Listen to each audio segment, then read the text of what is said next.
तो उस समय था कि बहुत ही कम था, जब केवल राम, और वो संत सेवी थे।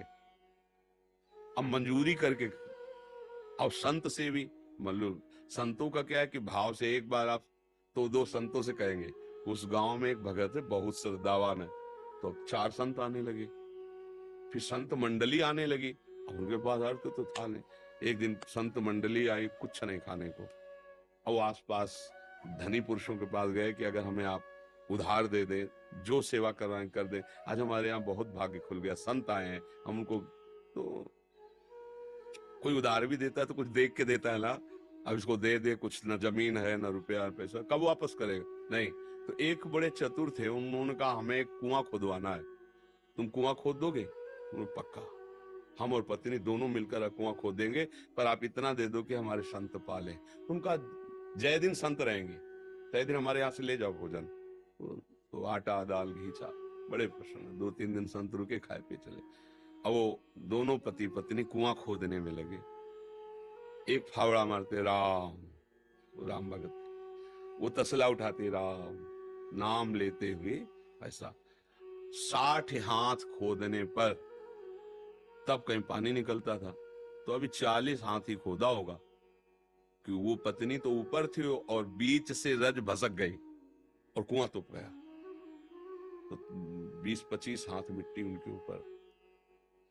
अब सेठ ने कहा कि भाई हम क्या कर सकते हैं, और उस समय जेसीबी वाला जमाना तो था नहीं, पुराना समय।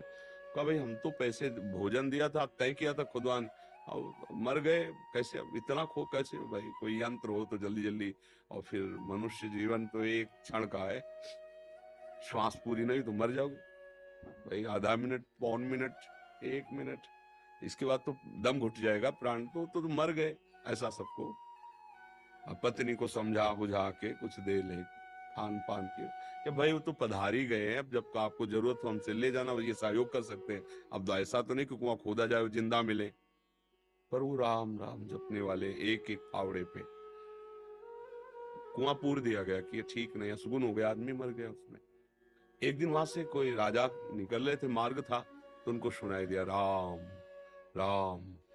ऐसी मधुर अमृतमयी वाणी की वो अपने रथ से उतरे, उनका ये किस भगत के द्वारा आर्त भाव से भगवान को पुकारा है। अरे यार, तो कोई भगत नहीं। बोले नहीं, आवाज के सारे वहां गए। बोले यहाँ से आवाज आ रही? तो लोगों ने कहा हाँ, 1 महीना पहले कुआं खोद रहे थे केवल राम जी, तो मिट्टी गिर गई तो मर गए। बोले नहीं, आवाज आ रही, सुनो। तो राम राम।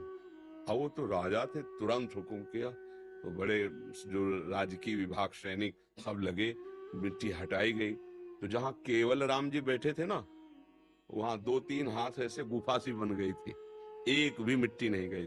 और जब वहां खोद के पहुंचे तो देखा सामने सुंदर भोग और शीतल जल। 1 महीना हो गए थे दबी हुई, बस ऐसे बैठने के कारण थोड़ा पीठ टेढ़ी हो गई थी। वो कहा पूरे स्वस्थ, भोजन पानी सब वही, कौन दे रहा है? जो अखिल ब्रह्मांडों को दे रहा है। अगर गृहस्थी में हो, अपना कार्य कर रहे हो और नाम जप कर रहे हो, तो महान भक्त हो। भाई ये बातें हमारी केवल कथा सुनने में तो अच्छी लगती, लेकिन समझ में नहीं आती। अगर हम अपनी नौकरी में, अपने व्यापार में, अपनी किसानी में अपने भगवान के स्मरण को सम्मिलित कर ले, तो हम महाभागवत है। बिल्कुल, इसमें बिल्कुल डरने की जरूरत नहीं कि अब हम भजन करेंगे तो गोली कैसे चलाएंगे, वो भी भजन है। जैसे माला से भजन हो रहा है, वैसे गोली चलाने, अगर तुम्हारा अधिकार है और कानून व्यवस्था आदेश करती है उसको दंड देने के लिए, तो वो दंड देना भी भजन ही होगा, ऐसा।